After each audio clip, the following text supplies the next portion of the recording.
নমস্কার, কেমন আছো সবাই? আমি রিমি।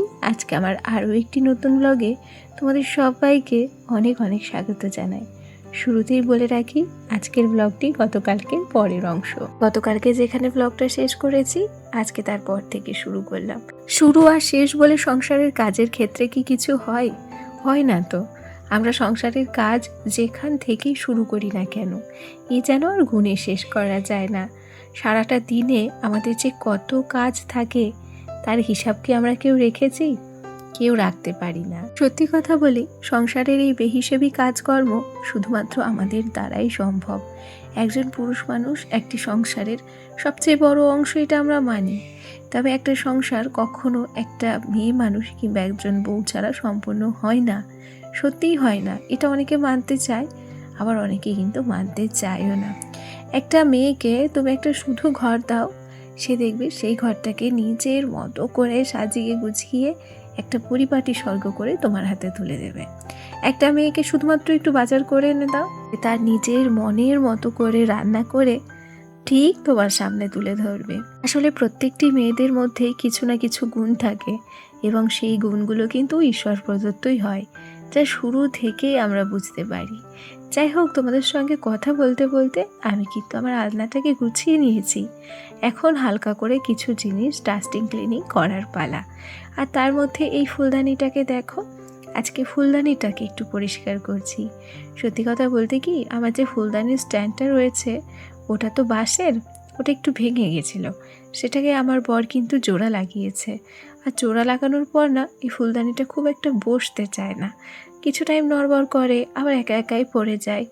তবুও যেহেতু জিনিসটাকে আমি ফেলে দিতে পারছি না, এখনও পর্যন্ত বেশ ভালোই আছে, ব্যবহারযোগ্য আছে, তাই একটু কষ্ট করে সাপোর্ট দিয়ে আমি কিন্তু রেখে দিয়েছি। ফুলদানিটা দেখতে কিন্তু বেশ ভালো লাগে। আচ্ছা, আমি কিন্তু মাংসটা চাপিয়ে এসেছিলাম ও ঘরে। মাংসটা চাপিয়ে তারপর বড় ঘরের সমস্ত কাজকর্ম সেরে নিয়েছি। আর তার মধ্যে আমার কিন্তু ক্যাপসিকাম দিয়ে মাংসটা রান্না হয়েও গেছে। আজকে একটু হালকা করে ঝোল রেখেছি। মাংসর একটু ঝোল না হলেও তো ভালো লাগে না। মাঝে মধ্যে কষা মাংস বেশ ভালো লাগে, তবে মাংসর ঝোল না করলে আমার সত্যিই ভালো লাগে না। আর তার উপরে রান্নায় তো করি একটা দুটো তরকারি, একটু ঝোল ঝাল না হলে ভালো হয় না। আচ্ছা, খাবার বেড়ে সোজা চলে এসেছি টেবিলে। সোনাকে এখন খাইয়ে দেব, আর সেই সাথেই নিজেও খেয়ে নেব। জানো, মাংস খেতে আমার ছেলেটাও বেশ ভালোবাসে, আর আমি তো ভালোবাসি। একবার বাঁকুড়ায় মনে আছে, পরপর 7 দিন একটানা মাংস খেয়েছিলাম। আর তারপর 8 দিনের দিন আর উঠতে পেরেছিলাম না, প্রচুর পরিমাণে শরীর খারাপ হয়েছিল। তারপর থেকে ওরকমভাবে আর কখনো আমি মাংস খাই না, একটু ভয় ভীতি লাগে আর কি। গল্প করতে করতে সোনাকে খাইয়ে নিলাম। এখন টেবিলটাকে একটু পরিষ্কার করে নেব। আজকে আমার দেওরের সঙ্গে তার বন্ধুও এসেছে, আর ও ঘরে তারা খেতে বসেছে। আর বাইরের দিকটাতে ছেলেকে খাইয়ে নিয়েছি। ঘরের কাজ মোটামুটি বলতে বিছানা গোছানো হয়ে গেছে, আলনা গোছানো হয়ে গেছে, হালকা করে ডাস্টিং ক্লিনিংও করেছি। তবে এখন টেবিলটা মোছার পর চেয়ারগুলোকে মুছে নিচ্ছি। অনেক দিন হলো এই চেয়ারগুলোকে আমি স্নান করাই না। স্নান করানো বলতে কি, আগে যখন আমার হাতে অনেকটা সময় থাকতো, মানে কাজের সময়টা বেশি পেতাম, ঠিক সেই সময় না চেয়ারগুলোকে জল ঢেলে ঢেলে পরিষ্কার করতাম। আসলে গ্রামের বাড়ি তো, মাঝে মধ্যে যখন বৃষ্টি টিষ্টি হয়, সেই সময় চেয়ার যখন বাইরে থাকে, তখন চেয়ারগুলো কাদা হয়ে যায়, ধুলো পড়ে। তাই আগে মাঝে মধ্যেই আমি চেয়ার পরিষ্কার করতাম, ধুয়ে নিতাম। তবে এখন নানান রকম কাজের চাপে ওই খুঁটিয়ে খুঁটিয়ে সব কাজ করা সম্ভব হয় না। আর আজকে অনেক দিন পর আমি চেয়ারটাকে পরিষ্কার করেছি জানো। আর তারপর সময় অপচয় না করে সোজা চলে এসেছি ঘরে। আর আজকে ভেবেছি ঘরের এদিকের অংশটা ধরবো। আসলে এদিকে যে দুটো তক্তা রয়েছে, সেখানে তো আমার অনেক শোপিস সাজানো রয়েছে। আমি আজকে সেগুলোকে একটু পরিষ্কার করছি, আর সেই সাথে টিনের গাগুলোও আমি একটু মুছে নিলাম ভেজা কাপড়ের সাহায্যে। জানো তো, আমার সংসারে দামি হোক কিংবা কমা, ছোট্ট থেকে ছোট্ট জিনিসকেও না অনেক ভালোবেসে এবং অনেক যত্ন করে গুছিয়ে রেখেছি। কেন কি জানো, আমি বিশ্বাস করি কারোর কিছু থাকুক আর না থাকুক, শুধুমাত্র একটু যত্ন এবং একটু ভালোবাসা থাকলে একটা সাদামাটা ঘরকেও অসাধারণ করে তোলা যায়।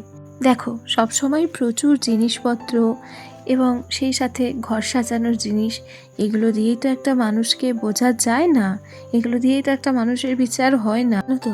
যার কাছে সব রকম পরিস্থিতির সঙ্গে নিজেকে খাপ খাইয়ে নেওয়ার মতো এবং সব কিছু বোঝার মতো একটা মন রয়েছে, আর সেই সাথে ভালোভাবে বেঁচে থাকতে একজন পারফেক্ট জীবনসঙ্গী রয়েছে। সে জানো তো, দামি জিনিসে ঘর সাজাতে না পারলেও যে কোনো সাধারণ জিনিসের মধ্যে দিয়েই নিজের অসাধারণত্ব খুঁজে পায়। তবে সবার মানসিকতা কিংবা সবার বিচারবোধ যে সমান হবে তারও কিন্তু কোনো কথা নেই। আচ্ছা, এখানে তোমাদের সঙ্গে গল্প করতে করতে ওদিকে তক্তাটাকে গুছিয়ে নিয়েছি, আর তারপর এখন সুন্দর করে ঘরটা ঝাড় দিচ্ছি।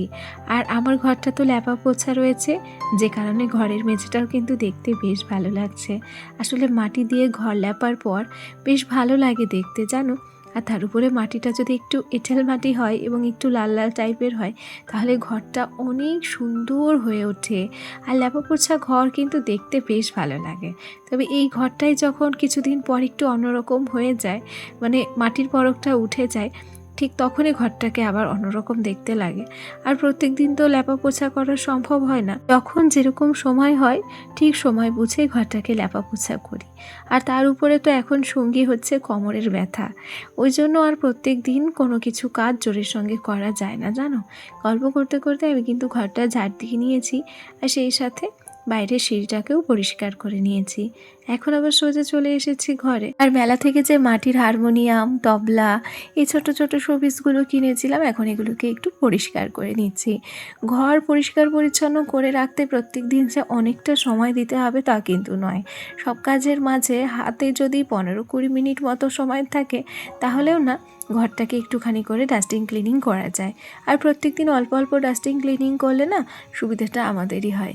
এই মাটির শোপিসগুলো তোমাদের কেমন লাগে গো, কমেন্টে আমাকে জানিও তো। আমার কিন্তু এগুলো সত্যি ভীষণ ভালো লাগে। আর নিজের যে জিনিসগুলো পছন্দ হয় সেই জিনিসগুলো না কিনে এনে ঘর সাজাতে আমি পছন্দ করি, জানো। যদিও আমার ঘরে খুব একটা জায়গা নেই, তবুও চারিদিক থেকে স্পেস ম্যানেজ করেই কিন্তু ঘরটাকে সাজাতে হয়।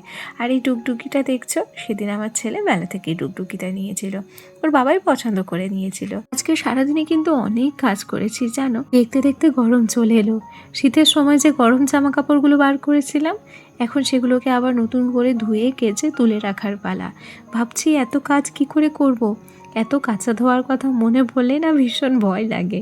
সত্যি বলি, কাজকে আগে কখনো ভয় পেতাম না, তবে এখন যেহেতু একটু কোমরের সমস্যা হয়, সেজন্য ধোয়া কাচা দেখলে সত্যিই ভয় লাগে। যেমন আজকের দিনটাতে না আমার ভীষণ কোমরে যন্ত্রণা হয়েছে। আমি তো ভয়ই পাই গো মাঝে মধ্যে, না জানি বয়স হলে কী হবে। আচ্ছা চলো, এখানে আমার ছেলেকে কিন্তু পড়াতে চলে এসেছে, আর ওকে আমি সংসারের সমস্ত কাজ করার ফাঁকে ফাঁকে স্নান করিয়ে দিয়েছিলাম। তার আগে তো ওকে খাইয়ে দিয়েছি, যেটা তো তোমরা খেয়াল করেছো। তবে মুখে ক্রিম লাগানো হয়েছিল না, ওর দিদি ওকে ক্রিমটা একটু লাগিয়ে দিচ্ছে। এরপর ছেলে পড়তে বসবে এবং আমি স্নান করতে যাব। আচ্ছা, ভিডিওর এ পর্যায়ে এসে আমার আজকের ভিডিওটি তোমাদের কেমন লেগেছে কমেন্টে জানাতে ভুলবে না। আর সেই সাথে ভিডিওটিতে প্লিজ একটা লাইক করে দিও। কেন কি জানো, তোমাদের ছোট্ট একটা লাইক আর তোমাদের মিষ্টি একটা কমেন্ট আমাকে আরও নতুন নতুন বন্ধুদের কাছে পৌঁছতে সাহায্য করে। আর গল্প করতে করতে সোনার পড়া কিন্তু ছুটিও হয়ে গেছে। আর এরপর বিছানার চাদরটা চেঞ্জ করেছি এবং আমার বিছানাটাকে একদম নতুন করে টান টান করে পেতে নিয়েছি। আর শোকেস, আলনা সমস্ত কিছু আমার গোছানো হয়ে গেছে। এখন বিকেলবেলা, আর আমার কাছে সকাল আর বিকেল মানেই এক কাপ চা। আমার যেমন এক কাপ চা ছাড়া সকাল শুরু হয় না, ঠিক তেমনই ঠিক বিকেলবেলা এক কাপ চা না হলে আমার দিনটাও যেন শেষ হয় না। আচ্ছা, আজকের ভিডিওটি তাহলে এখানেই শেষ করি। আগামীকাল আবার দেখা হবে। সবাই ভালো থেকো, সুস্থ থেকো, টাটা সবাইকে।